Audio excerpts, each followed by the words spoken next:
All right, good afternoon. Muy buenas tardes. So great to have you here with us this afternoon. Qué gusto tenerles con ustedes, con nosotros esta tarde. Vamos a traer más asientos, así que gracias por su paciencia.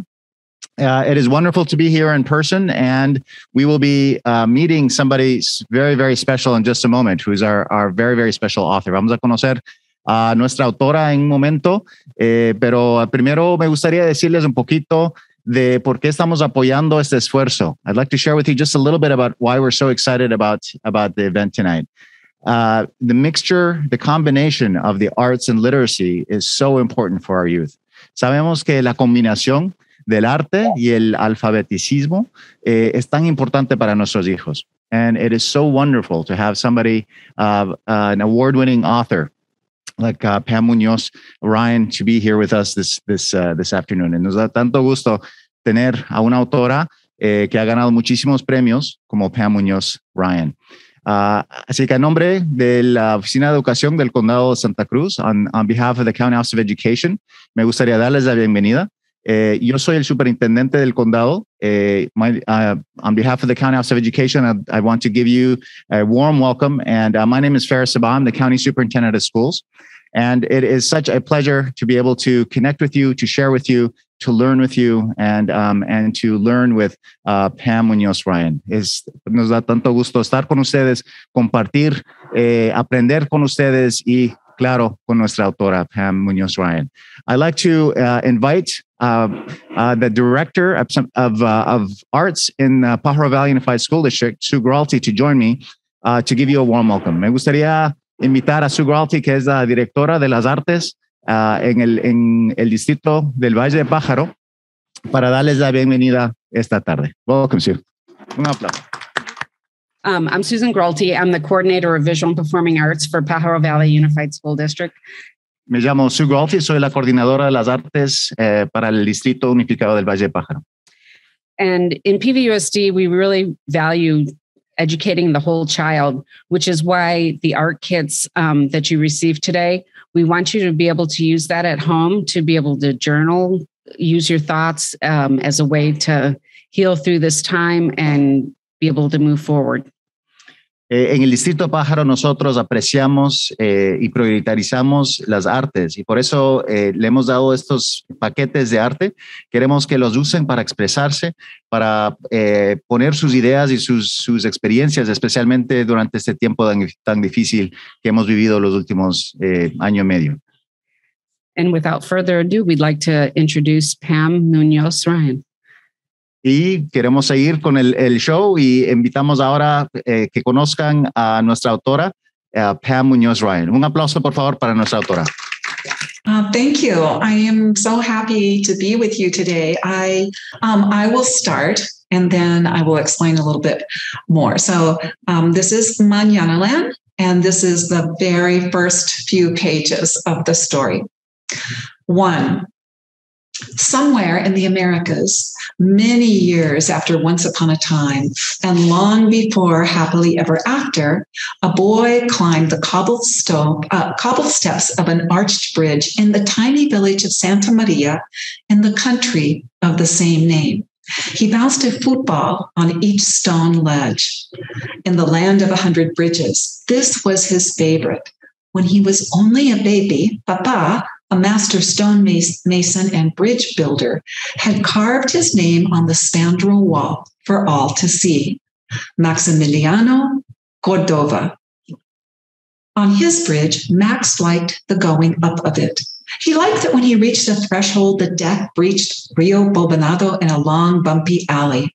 He dropped the ball and dribbled it toward the middle of the deck, bouncing it off the sides of his dusty huarache sandals. Here above the keystone, he could see all of his world before him and the river below, curving away from Santa Maria, looping back and curving away again. He moved his hand to mimic the river's erratic path as it circled the islets and giant boulders. Why was Rio Bobonado so indecisive? Max glanced over his shoulder to make sure Papa hadn't caught up. Once, he whispered, a gargantuan serpent, as wide as 20 houses and as long as 3 states, could not decide whether to slither west toward the ocean or east toward the mountains. As soon as the serpent chose one direction, the other seemed far more appealing. Back and forth it went, sidewinding across the earth, its body leaving a huge chasm in its wake. The chasm eventually filled with rain and became the river. Satisfied, Max smiled. This was his favorite spot to make up stories and wonder about big and bewildering things. How long it would take to grow up and become a man, if he would ever see what lay beyond the horizon, and why his mother left, and whether he'd ever meet her. Max knew that Papa didn't like big questions of any kind, especially ones about the past or the future. Some of them even seemed to cause him pain. Max couldn't count the times Papa had instructed him to stand firmly in the reality of today, or life will only disappoint you tomorrow. He pushed Papa's words aside and gazed out at the village. The more prominent houses, green, yellows, blues, hugged the riverbanks. The spire of the chapel, Our Lady of Sorrows, pointed toward the heavens.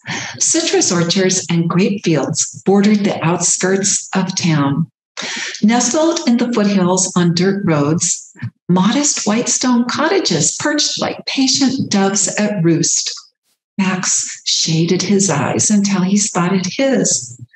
Was Buelo already cooking dinner with Lola at his side, begging for scraps? He let his gaze continue upward toward a jagged cliff where a stone tower loomed. Everyone called the stronghold La Reina Gigante, the giant queen, because she looked like the most powerful piece on the chessboard.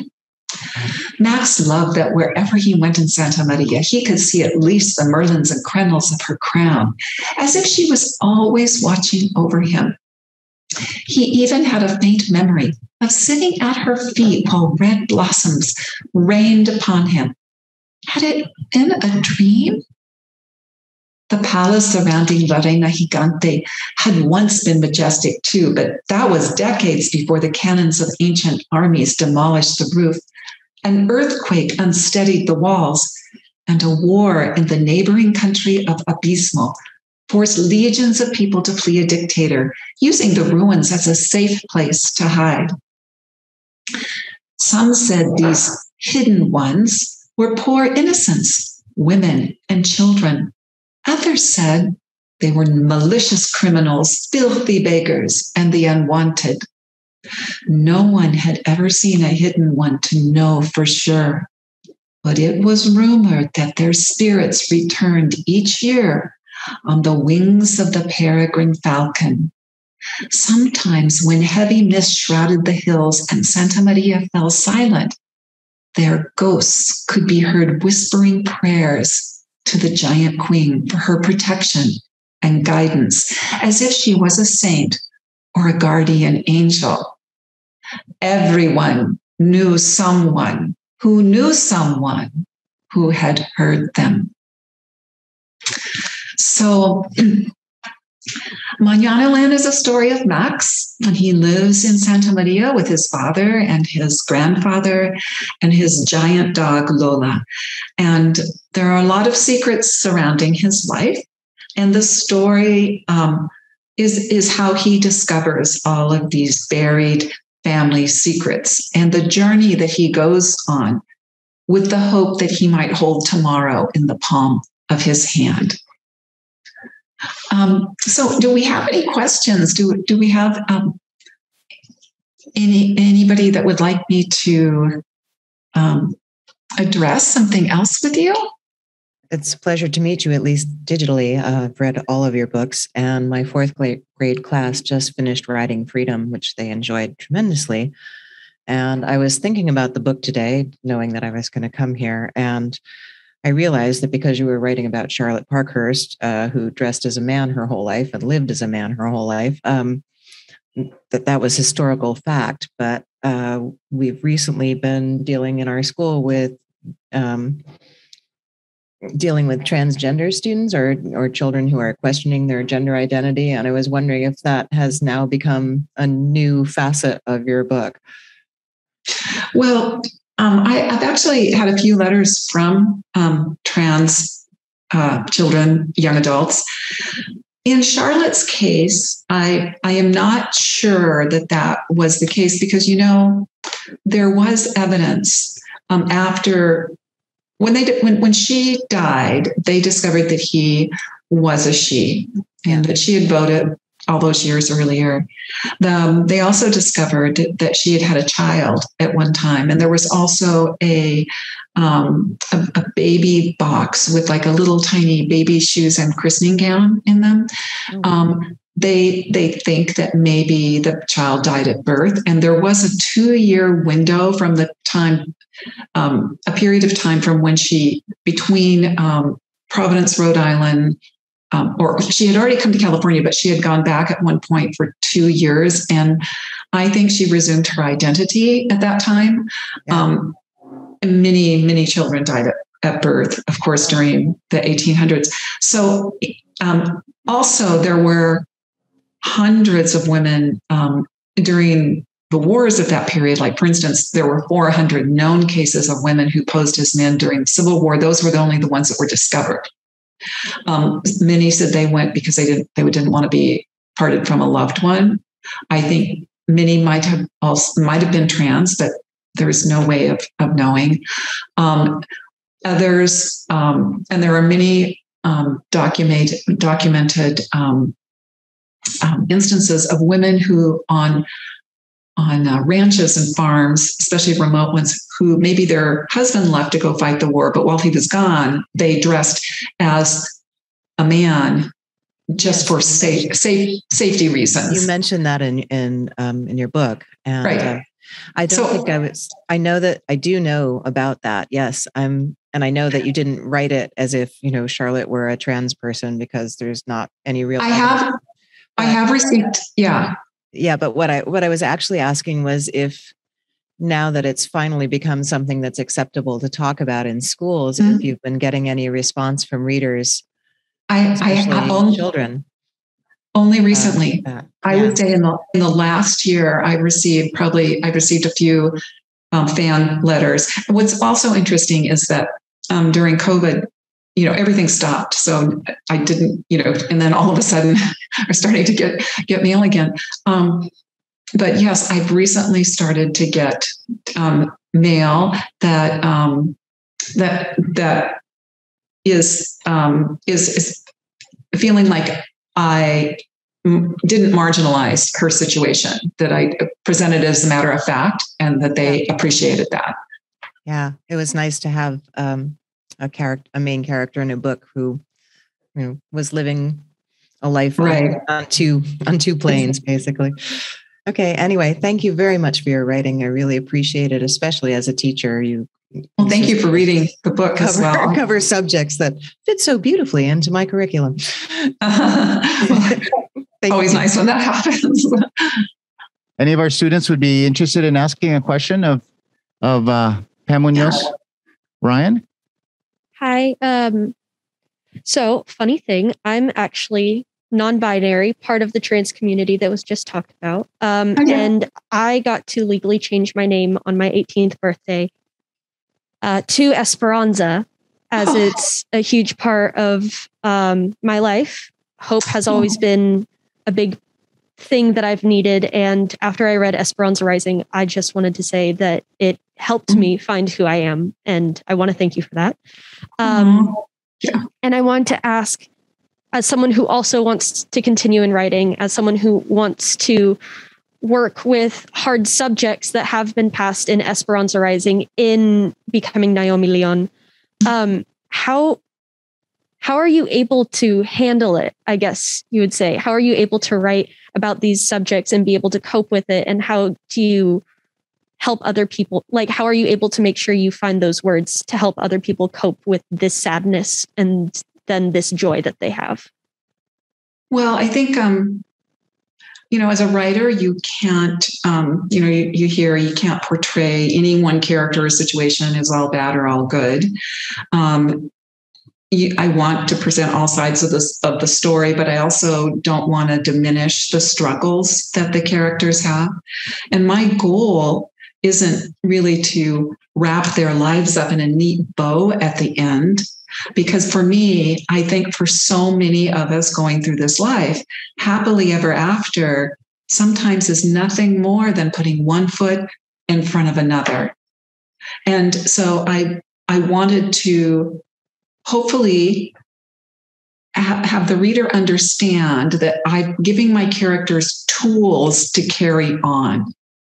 So even if the story isn't wrapped up in a very tidy way at the end, I hope the reader will feel like I had given the character the tools to carry on. And so what I mean by that is that I've let you inside the character's mind enough to know they'll be okay to move forward.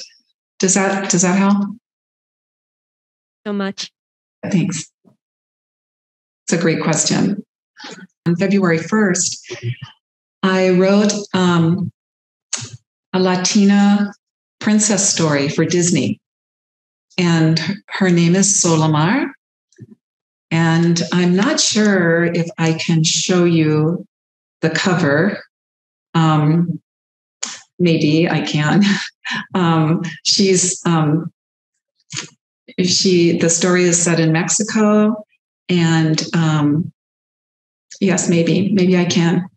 I don't know if you can see. This is not going to be very good, but that's an idea of what the cover looks like. It might be in reverse for you, but you can look it up online. Her name is Solimar, and she is. It is a Latina princess story for Disney. We have a question for you right here. Hi, as a first and second grade teacher who goes through the writing process with my students, I'm just wondering how the editing process goes for you. If you're ever frustrated by the feedback that you get, like how many drafts does it take, and is it frustrating for you as an author? Do you push back against the feedback you're given? Yes, and yes. How does that go for you? Well, first of all, I work in a very traditional way. I've had the same I've only had I've had the same editor for a very long time at Scholastic. And then I had a different editor at Disney for Solimar. But I'm not a writer, I'm a rewriter. And I'm a very recursive writer in that I start in a scene and I write and I describe and I introduce the character. And then the next day I go back to the beginning. And then I reread and I rewrite. And then I write some more. And the next day I go back to the beginning. And this goes on until it's too hard to go all the way back. Maybe I'll go 3 or 4 chapters back, but I'm always kind of going back. Now with computers, I don't save all my drafts, obviously, and I don't print all my drafts, but I would say I'm never not rewriting. And I would say 20 to 30, drafts maybe. And I'm just like anybody. I'm just like any of your students. When I get a manuscript back and it's all blue penciled up and there's lots of questions in the margins and they say things that's similar that you might say to your students. You might say, it might say, "This is really interesting, Pam, tell me more." Or it might say, "You're really digressing here. Can we cut this paragraph in half?" It might say, "Beautiful writing, great job here." I mean, it's very similar to, what you might do if your students turn in a draft to you. And I pay close attention to what my editor says and suggests because she's really smart. I don't have to change it. She's the direction that she's giving me is for my consideration, but I pay really close attention to it because we both want it to be the best book it can be. Just like you and your student, you want it to be the best story that they can turn in, at this time in their writing life. So yes, I do get frustrated. I do start over. I tell people all the time, please don't, if you look at my career and my successes, you're looking at the tip of a very big iceberg of starting over. And sometimes I say, sometimes I've been asked, what is the one thing that you wish people would ask you about or students would ask you about that you never asked about? And that's failure. Because I start over all the time. It's just part, and I really don't even consider it failure anymore. I consider it just sort of part of the process. All right. We have another question over here. My family and I were a little in awe right now because we've read all your books. We've really Thank you. We were here. I had a question about your research. Echo in particular, I felt like it was so steeped in research. We just finished Naomi Leon and The Night of the Radishes. Mañanaland was a bit departure from research. Sure. But I just was wondering how you get it started and get it all together, Sure. or like you trace the harmonica for all these right. And well, in the case of Echo, Echo was a case of I thought I was going to write one book, and I went to a historical society in Lemon Grove because I was researching Roberto Alvarez versus the Lemon Grove School District, this court case. It was the first school desegregation case, successful one in United States history. And nobody knew about it. And I love those little known stories. And so I went to the Historical Society in Lemon Grove, east of San Diego. And it was there that I found, a picture of the little elementary school harmonica band sitting on the steps of the school. And I was so intrigued by that. And the wonderful docent had pulled all the information for me at the Historical Society. And she said, well, this doesn't really have to do with what you're researching. I said, well, what is this? And she said, oh, that was our elementary school harmonica band. Back in the 20s and 30s, all the schools had them, back during the big harmonica band movement in the United States. And I was like, what? I was so intrigued. And all the way home, I kept thinking, please let that be true. And of course, then it was true. And I started digging, and I found out there were 2,500 elementary school and junior high school harmonica bands in the United States. And it was just becomes like a snowball. Back to your question about research, historical societies and librarians and museums, or people who work in archives, this is their job, is to compile this information. And when somebody comes to them and asks to see it, they're usually amazingly helpful. I mean, they're so glad that you have come, because this is why they have done that. This is why they're doing their work. And so I never hesitate. And then when I found out, like, for instance, at Echo, I picked up the phone and I called Hohner Harmonica, because the Hohner Harmonica was in that picture, but it was also in the picture of the Philadelphia Harmonica Band. And Hohner said, well, we have this incredible museum here in Trossingen, Germany. And so I went to Trossingen, Germany, to this incredible museum. And that was where I found, these, glass cases full of harmonicas. And that's where I discovered that when Hitler became chancellor, that young boy apprentices worked in the factory. And so museums and anything archival and like research librarians, I just reach out, and they're incredibly generous and incredibly helpful. You have another question right here. Hi, I am a elementary school librarian here for the Pajaro Valley Unified School District, and our students love your books, right, Annika? Our fourth grade reads Writing Freedom, our fifth grade reads Esperanza Rising, and I'm always pushing Echo on them, and I usually read Becoming Naomi Leon to at least one class every year. And the question I get most from all my students is this real? Well, no, but of course, like you just said, it's based on some good, solid research, but they always want to know, how do they get these ideas? How does this author come up? What's the first seed for you? And I usually tell them it's, they probably met someone in life that reminded them of this, and they thought, oh, this is a great character. Maybe I could have something like this, but I just would love to know more about your process of, what were the first seeds for these books? Well, I think, okay, so I'm looking at, I look at everything through a writer's lens. Like, I sometimes see the incredible things that teachers do, like these incredible projects that they do with the kids based on the books. And I think, how did they think of that? And I think you're looking at it through a teacher, you're looking at it with a teacher's lens so that you can, extend the experience for your students. And I think initially I'm looking at the world or the story with a writer's lens. The ideas come like a variety of different places. And in a way, what people are really asking when they say, where do you get your ideas? They're asking you, how does your brain work? And it's sometimes hard to say. I mean, and the ideas come from a variety of different places. Obviously, Esperanza Rising it parallels my grandmother's immigration story from Aguascalientes. So that is grounded in family history. Other stories are completely solicited. For instance, Paint the Wind and the Solomar story, not very often. And so the ideas come from just a variety of different places. In the case of becoming Naomi Leon, I was in an airport one day going on a trip, and there was just this one little, it was a magazine or a book, and a travel book, and inside there was a little tiny mention of La Noche de los Rábanos, the Night of the Radishes. And so I took it with me on the plane, and I was reading it, and I really couldn't stop thinking about it. I thought, what a great, interesting thing. I really want to go there and see that. And so the following year at Christmas time, my oldest daughter, who was in college at the time, went to Oaxaca, and we went to the Night of the Radishes. And I kind of knew immediately that I wanted to do a book someday that had something to do with it. At that time, I didn't know, would it be a nonfiction picture book with photographs? Would it be, would I integrate it into a novel? Would it be fiction? I didn't know. Maybe a year or so passed, and I was at an elementary school, and I came across a little girl. The girl wasn't in front of me. I was in the library signing books, and she said, "Could you make this out to Naomi Outlaw?"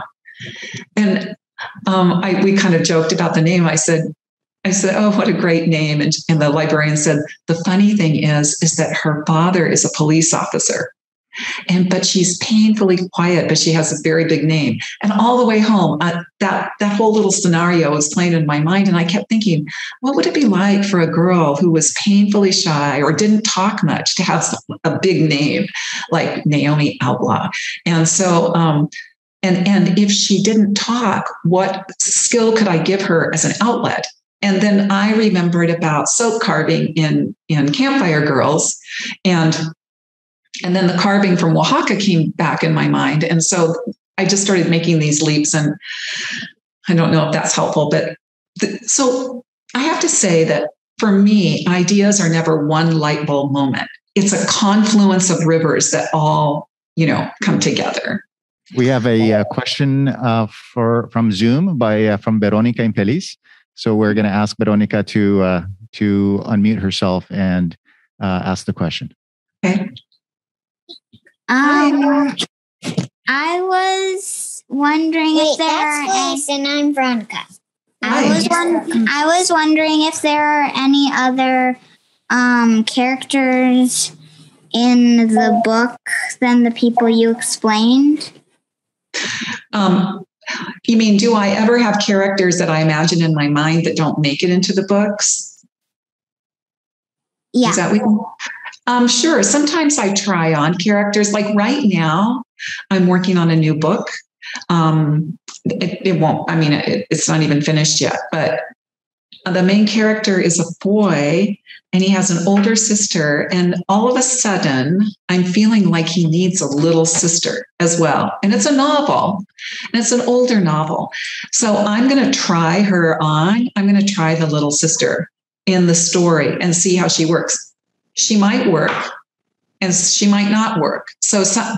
But I want to try it. So that happens sometimes. Like sometimes maybe, for instance, maybe I have two ants in the story, but I really don't need the two ants. So maybe I kind of squish them together and make one ant, so that happens sometimes too. Hi. So my question is, what advice would you give to our future authors on writing and for getting publication? Well, on writing, I would say, use your five senses to describe your character and your settings and the world, in which they live, So if you ground yourself in describing a place or your character is using your five senses, it's really helpful to the reader. As far as publication for a young child, there are places, and there were publications, and I'm not sure now how many there are, but I'm sure that librarians would probably be your best resource. highlights and stone soup. There used to be journals where children could publish, and I'm sure now that there are places online that they can publish. But what I would say to students who are aspiring writers, if you're still in school, get involved in anything that has to do with the arts, music, drama, performing arts, band. If your school has yearbook or has a blog, or I don't know if they do online signs or newspapers, how they do it now in high school, I'm not sure, but anything that has to do with any of the creative arts or dramatic arts or performing arts, even music, it's, music, playing music, it's every piece has its own rhythm, has its own beginning, middle, and end. And it's also very imaginative. So I would say ground yourself in the performing or dramatic arts in some way. Also want to point out that, it doesn't mean, being an accomplished writer doesn't mean you have to be a professional writer someday. No matter what you do, students are going to need to know how to communicate and how to write. So sometimes putting the pressure of publication on can be really intimidating for a student. And a lot of times I tell them, they'll say, oh, I have this really interesting story about my family. And I say to them and to adults, you should write it down, if for no other reason, so that your family has this to cherish.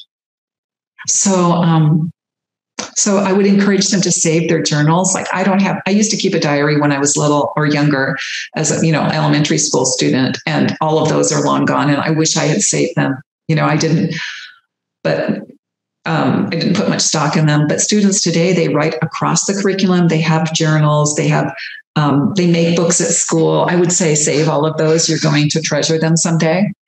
Thank you. We're going to be transitioning in just a moment to the art tables in just a moment, but we do have time for a couple more questions. Are there any more questions? Hi, I'd like to know your inspiration for Mañanaland. Mañanaland,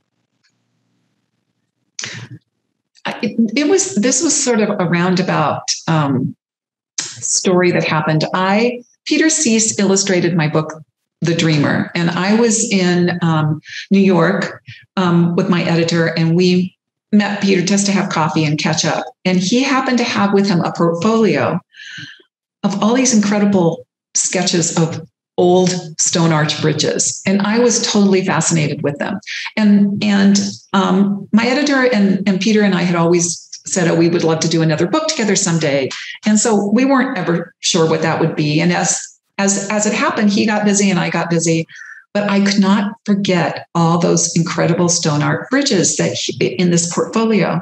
And then I started imagining a boy who, the first scene that came to me was that he was on the banks of a river on a stone arch bridge with his father, and that he was asking his father sort of impossible things like, can I reach the horizon, or can I hold tomorrow in the palm of my hand, or sort of impossible things that children ask. And what grew out of that was the premise for Mañanaland.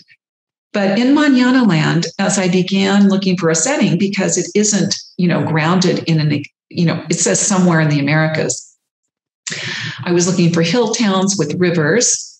I was looking for ancient ruins and rivers. And so I started Googling all this, and I kept finding, I found incredible places in Puerto Rico, in Austin, Texas, in Northern California, in Southern California, in Costa Rica, in South America. And so I realized that this sort of never-ending story because in Mañanaland, the theme is of people who are escaping oppression and those who care for them. I realized that this issue was happening, in many different places and happening all over the world. And many years ago, I wrote a short story for an anthology, and it was called First Crossing. And it was about a boy and his father crossing the Mexico-Tijuana border for the first time for work, but they were being ushered over the border by a coyote. And the coyote, the person who was transporting them, exploited them and all the other people, charging them exorbitant amounts of money, putting their lives in danger. And ever since I wrote that story many years ago, I always wanted to tell the other side of that story about people who were trying to move from one place to another, but were not exploited, but who were helped by altruistic people by just people helping people.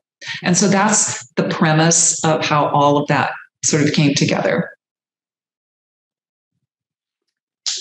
Any more questions? So Esperanza Rising is kind of the 5th grade across the country book to read. I read in 5th grade and I get to read it to my 5th graders now. I have about a dozen of them spread out in our audience today. And you touched on it before in an earlier question, but could you just kind of go into more depth about your connection to Esperanza Rising, your personal connection, the inspiration you had to write in this book? Well, what happened was, so I grew up so my grandmother's name is Esperanza Ortega Muñoz. My mother's name is Esperanza Muñoz.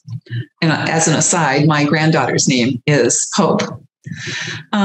So my grandmother, growing up, I always knew that she had immigrated from Mexico, but she never really talked about Mexico that much. She always talked about the farm labor camps just outside of Bakersfield, where I grew up, and she still had very close friends there. So if she had to go to a wedding, or every once in a while she'd go visit, a friend of hers, and I would go with her, and she just had all these incredible memories of this camaraderie of this period of time. It wasn't until I was married and had babies of my own that my grandmother came and stayed with me in my house. And I began asking her about her life growing up in Mexico. And it wasn't till then, I was an adult, before she really admitted to me what her life was like in Mexico, how she had come from all of this wealth, how one of her uncles had been the mayor of Aguascalientes, and one of them had been a president of a bank. And, and so I wrote all of this down. I've not as with the intention of writing a book. At that time, I don't even think I'd begun writing yet. But I wrote it all down, just if nothing else, for having that information for my family. And she talked about living on this ranch, and how lavish it was, and how she had servants, and then so some years passed, and then I did start writing, and I wrote a very simple story as a picture book about a young girl asking her grandmother about what her life was like when she was a child. And when I showed it to my editor, she just said, "You have so much more to tell here." And so one thing led to another, and eventually, it became Esperanza Rising. Most of the characters in the book, except for my grandmother, I've never met any of them. Some of them are family names, but I've never met them. And the girl in the book is the girl that I imagined my grandmother might have been. My grandmother was actually a little older, a few years older when she came to the United States.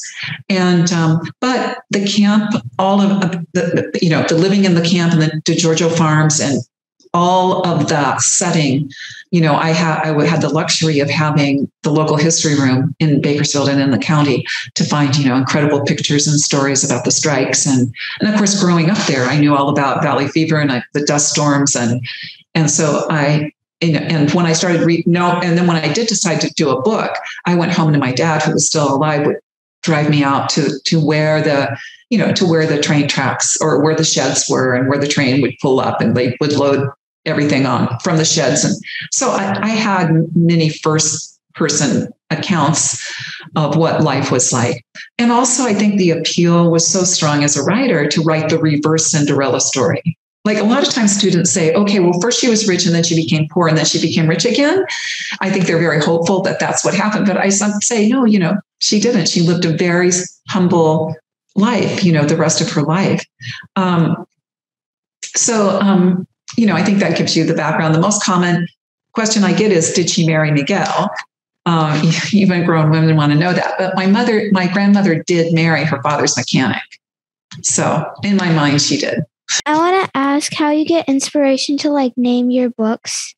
Like, I know like you have very, you research it, but like, how do you get inspiration on what to name your books? Title? And like what the cover looks like.